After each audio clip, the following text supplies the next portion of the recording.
1978 में अमिताभ बच्चन को लेकर कल्ट फिल्म दान का निर्देशन करने वाले निर्देशक और विनम्र इंसान चंद्रा बारोट का आज 20 जुलाई 2025 की सुबह 86 वर्ष की उम्र में निधन हो गया। चंद्रा बारोट पिछले 7 वर्षों से पल्मोनरी फाइब्रोसिस से बीमारी से जूझ रहे थे। बारोट का इलाज गुरु नानक अस्पताल में डॉक्टर मनीष सेट्टी के निर्देशन में चल रहा था। इससे पहले कुछ समय तक वह जसलोक अस्पताल में भी भर्ती थे। 1939 में तंजानिया में जन्मे व पले बड़े चंद्र बारोट ने वहीं पर शिक्षा ग्रहण करने के बाद दारा ए सलाम स्थित बार्कलेज बैंक में नौकरी भी की। 1967 में जब तंजानिया में नस्ली उथल पुथल मची तो चंद्र बारोट को तंजानिया छोड़ने पर मजबूर होना पड़ा था। तब उन्होंने सोचा कि चलो भाई लंदन में जाके रहा जाए, वहाँ कुछ काम धाम शुरू किया जाए। लेकिन लंदन जाने से पहले वह अपनी बहन व गायिका कमल बारोट से मिलने मुंबई पहुंच गए। सभी जानते हैं कि चंद्र बारोट की बहन कमल बारोट उस वक्त भारतीय संगीत का एक जाना पहचाना नाम था। वह हिंदी फिल्मों में पार्श्व गायिका थी और उनके द्वारा स्वरबद्ध फिल्म पारसमणि का गीत हंसता हुआ नूरानी चेहरा काफ़ी बहुत लोकप्रिय हुआ था। मुंबई प्रवास के दौरान चंद्र बारोट की मुलाकात संगीतकार कल्याण जी आनंद जी से हुई, जिन्होंने चंद्रा बारोट की मुलाकात मनोज कुमार से करवाई। उन दिनों मनोज कुमार अपनी फिल्म उपकार की शूटिंग के अंतिम दौर में थे। सेट पर अचानक चंद्र बारोट ने मनोज कुमार का ध्यान उनकी एक छोटी सी गलती की ओर खींचा। इस बात से मनोज कुमार को एहसास हुआ कि चंद्र बारोट बहुत अच्छे फिल्म निर्देशक बन सकते हैं। फिर मनोज कुमार ने उन्हें अपना सहायक बना लिया।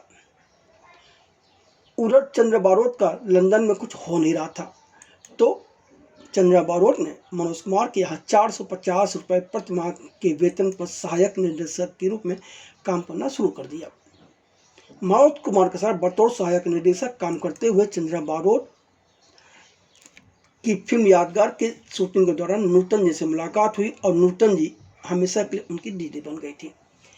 फिर चंद्र बारोट ने मनोज कुमार के सहायक निर्देशक के रूप में पूरब व पश्चिम, रोटी कपड़ा और मकान एवं शोर जैसी फिल्में की। 1978 में चंद्र बारोट ने स्वतंत्र निर्देशक के रूप में अपने दोस्त कैमरामैन व निर्माता नरीमन ईरानी की मदद करने के मकसद से फिल्म दान का निर्देशन किया, जो कि कल्ट सिनेमा बन गई। इस फिल्म के निर्माण की भी अपनी एक अलग कहानी है।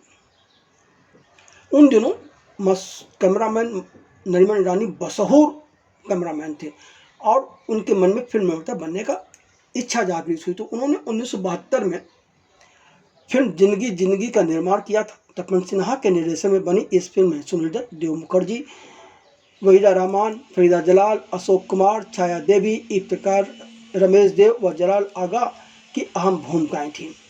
यह फिल्म बुरी तरह से असफल रही और नरीमन ईरानी कर्ज तले दब गए थे। जिंदगी की असफलता के बाद जब नरीमन ईरानी भारी आर्थिक कर्ज में डूब गए तो चंद्र बारोट और उनके सहयोगियों ने दान का निर्माण करने का फैसला किया, जिससे किसी तरह से नरीमन ईरानी को कर्ज से उबारा जाए। तब इन लोगों ने उस वक्त की चर्चित लेखक जोड़ी सलीम जावेद से एक स्क्रिप्ट लिखवाई और इस स्क्रिप्ट पर काम करने के लिए कई कलाकारों से बात की गई, लेकिन अफसोस की बात यह है कि देवानंद, धर्मेंद्र और जितेंद्र सहित तमाम कलाकारों ने इस कहानी पर काम करने से मना कर दिया। तब दान को अमिताभ बच्चन, जीनत अमान, प्राण और हेलेन के साथ बनाया गया। इस फिल्म का निर्देशन चंद्रा बारोट ने किया था और इसके गीतकार थे अनजान। जब दान रिलीज हुई तो इसने एक इतिहास रच दिया। अमिताभ बच्चन को स्टारडम दिलाने में दान की अहम भूमिका रही। इस फिल्म के साथ अमिताभ बच्चन के जुड़ने का भी एक रोचक किस्सा है, जिस पर हम फिर कभी बात करेंगे। आज हम सिर्फ डॉन और चंद्रा बारोट की ही बात करना चाहते हैं। लेकिन डॉन की शूटिंग पूरा करना आसान भी नहीं था। फिल्म के निर्माता नरीमन ईरानी पहले ही कर्ज तले दबे हुए थे। धीरे धीरे करते हुए 3.5 वर्ष में यह फिल्म बनकर तैयार हुई, पर निर्माता नरीमन ईरानी का रिलीज से ठीक पहले दुखद निधन हो गया। डॉन नरीमन ईरानी की अंतिम फिल्म साबित हुई। फिल्म से हुई कमाई ईरानी द्वारा निर्माण के दौरान लिए गए भारी कर्ज को चुकाने में ही चली गई। फिल्म डॉन की शूटिंग पूरी होने के बाद जब फिल्म से जुड़े लोगों ने इसका ट्रायल देखा तो जावेद अख्तर को फिल्म का दूसरा भाग यानी इंटरवल के बाद का हिस्सा नीरस लगा और तब जावेद अख्तर ने जबरन इस फिल्म में कई के बाद बनारस वाला गीत रखवाया था। इस संदर्भ में एक बार गीतकार अंजान के बेटे व मशहूर गीतकार समीर अंजान ने पूरा विवरण बताया था और अपने पिता गीतकार अंजान द्वारा लिखे गए गीत खैके पान बनारस वाला के पीछे की दिलचस्प कहानी भी साझा की थी। गीतकार समीर अंजान ने जो कुछ बताया उसके अनुसार जावेद अख्तर ने फिल्म के दूसरे हिस्से को संतुलित करने के लिए आखिरी समय में खैके पान बनारस वाला गीत को जोड़ने के लिए कहा। जावेद अख्तर ने निर्माता से कहा कि वह चाहते हैं कि फिल्म में एक गाना फिल्मा कर जोड़ा जाए, जबकि उस वक्त नरीमन ईरानी की हालत ऐसी हो गई थी कि उनके पास खाने तक के पैसे नहीं होते थे। गीतकार अंजान व निर्माता नरीमन ईरानी ने अपनी तरफ से जावेद अख्तर को काफ़ी कुछ समझाया, हालात से अवगत कराया, पर जावेद अख्तर उस वक्त अपनी जिद पर अड़े रहे। फिल्म के निर्देशक के तौर पर चंद्र बारोट की तो कोई सुन ही नहीं रहा था, वह चुप रहे और यूँ भी चंद्र बारोट बहुत विनम्र इंसान थे। इतना ही नहीं, इस फिल्म की रिलीज की तारीख तक तय हो गई थी और अमिताभ बच्चन एक वक्त माह के लिए विदेश जाने के लिए तैयार थे, लेकिन निर्माता को अंततः जावेद अख्तर की जिद के आगे झुकना पड़ा और यह तय हुआ कि ठीक है, गाना फिल्माया जाएगा। और यह हुआ कि अब एक ही दिन बचा, क्या किया जाए। तब इस गाने को एक ही दिन में मुंबई के गोरेगांव इलाके के एक तबेले में फिल्माया गया था। आखिर यह गाना उत्तर प्रदेश का लोकगीत जो था। अंततः इस गीत ने सफलता का इतिहास रचा, फिल्म को भी सफलता मिली। फिल्म डॉन ने अमिताभ बच्चन के स्टारडम को बढ़ाया। डॉन एक फ्रेंचाइजी के रूप में विकसित हो गई, लेकिन निर्माता नरीमन ईरानी इस सफलता का स्वाद चखने के लिए जिंदा नहीं थे और इस फिल्म के निर्देश के बाद निर्देशक का चौपट चंद्र बारोट भी कोई उपलब्धि हासिल नहीं कर पाए। यह एक बहुत बड़ी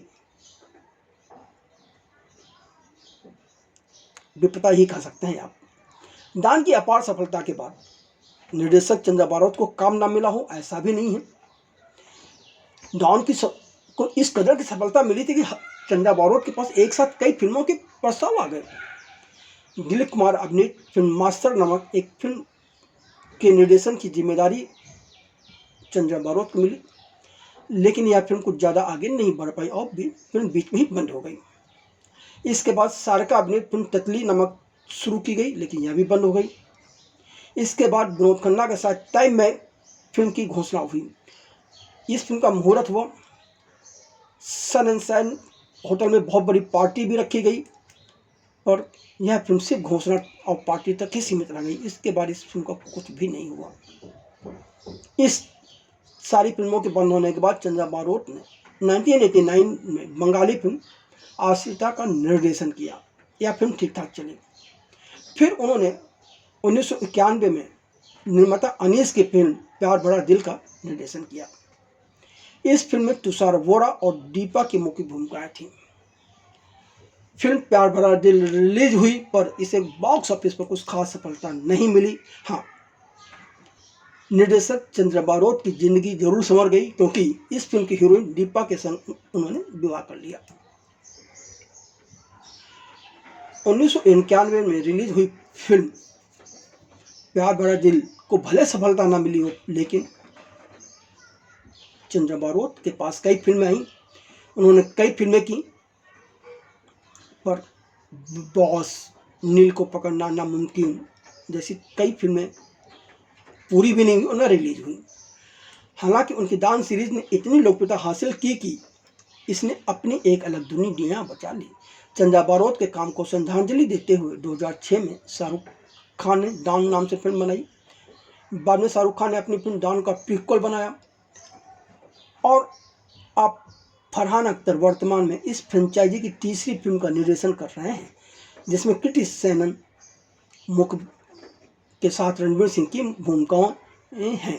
अभी तक फिल्म की शूटिंग अभी शुरू नहीं हुई है, इसलिए बहुत कुछ इस फिल्म को लेके भी कहना बेकार है। हाँ, आज चंद्रा बारोट ने भले ही इस दुनिया को अलविदा कह दिया हो, मगर 1978 में अपने निर्देशन में फिल्म डॉन बनाकर उन्होंने सफलता का जो इतिहास रचा था वह बेमिसाल है, और डॉन हमेशा उन्हें सिने प्रेमियों के बीच जिंदा रखेगी।